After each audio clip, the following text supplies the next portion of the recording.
Hello po, magandang tanghali.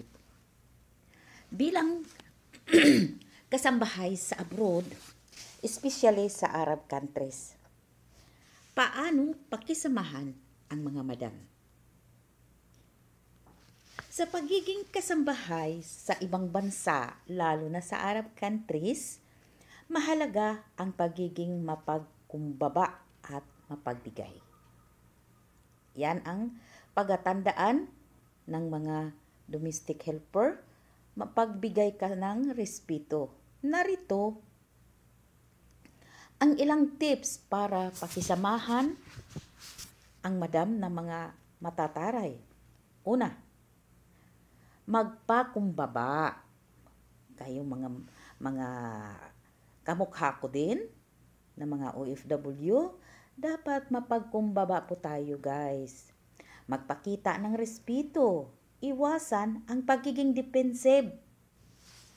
defensive o makipag-argue.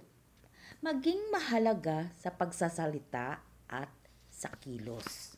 Yan ang tandaan natin. Pangalawa, makinig at intindihin ang kanyang mga kagustuhan. Maaring may personal na pinagdadaanan ang iyong amo kaya nauuwi sa pagiging mataray. Kaya kung magtanong ka sa maayos o paano matulungan o mapasaya ang iyong amo, lalo na si madam. Number 3, magpakita ng pagmamahal sa trabaho. Gawin ang mga tungkulin. Yan, tandaan nyo yan. Ay may kasiguruhan at tamang pagmamalasakit. Ito ay maaring maging paraan upang mapansin ang iyong kabutihang loob. Ganyan ang magic sa mga matataray na mga madam. At ang pang-apat, kilalanin ang kanyang mga paborito, yung anong kahinaan niya, yung paborito ng madam, at mga ayaw. Yung mga ayaw niya, wag mong gagawin. Yung kahinaan niya, yun ang pag-aaralan mo. Dahil ito ay maari mong gamitin upang maipakita ang iyong interes sa kanya.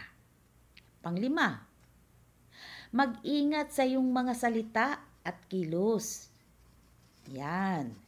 Maiiwasan ang mga hindi pagkakaintindihan kung magiging maingat ka sa iyong sinasabi at ginagawa. Kaya ganyan, guys. So sa huli, ang pagiging mahinahon at mapagbigay ng respeto ay magbibigay sa iyo ng magandang ugnayan sa amo kahit pa siya ay mataray. So, ganyan lang, guys, para maging isang paborito kang kasambahay, kaya kakaibiganin mo si madam. Kung ano yung kahinaan niya, yun ang gagawin mo. At yung ayaw niya, huwag mong gagawin. So, salamat at magandang tanghali.